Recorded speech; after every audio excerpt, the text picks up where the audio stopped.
हर हर महादेव। हर मास में आने वाला प्रदोष व्रत भगवान शिव की कृपा पाने का सबसे बड़ा दिन होता है। शुक्रवार को पड़ने वाले प्रदोष व्रत को शुक्र प्रदोष व्रत कहते हैं। इस दिन किए जाने वाले प्रदोष व्रत से सुख समृद्धि और सौभाग्य का वरदान मिलता है। शुक्र प्रदोष व्रत की एक पौराणिक कथा के अनुसार एक नगर में 3 मित्र रहते थे, राजकुमार, ब्राह्मण कुमार और तीसरा धनिक पुत्र।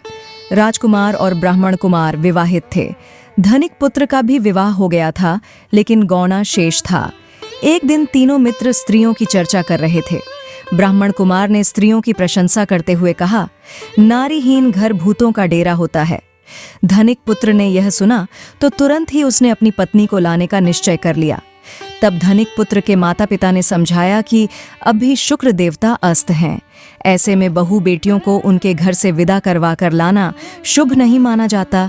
लेकिन धनिक पुत्र ने एक नहीं सुनी और ससुराल पहुंच गया। ससुराल में भी उसे मनाने की कोशिश की गई, लेकिन वो जिद पर अड़ा रहा और कन्या के माता पिता को उनकी विदाई करनी पड़ी। विदाई के बाद पति पत्नी शहर से निकले ही थे कि बैलगाड़ी का पहिया निकल गया और बैल की टांग टूट गई। दोनों को चोट लगी, लेकिन फिर भी वो चलते रहे। कुछ दूर जाने पर उनका पाला डाकुओं से पड़ा, जो उनका धन लूट कर ले गए। फिर दोनों घर पहुंचे। वहां धनिक पुत्र को सांप ने डस लिया। उसके पिता ने वैद्य को बुलाया तो वैद्य ने निरीक्षण करके बताया कि वो 3 दिन में मर जाएगा। जब ब्राह्मण कुमार को यह खबर मिली तो वो धनिक पुत्र के घर पहुंचा और उसके माता पिता को शुक्र प्रदोष व्रत करने की सलाह दी और कहा कि इसे पत्नी सहित वापस ससुराल भेज दें।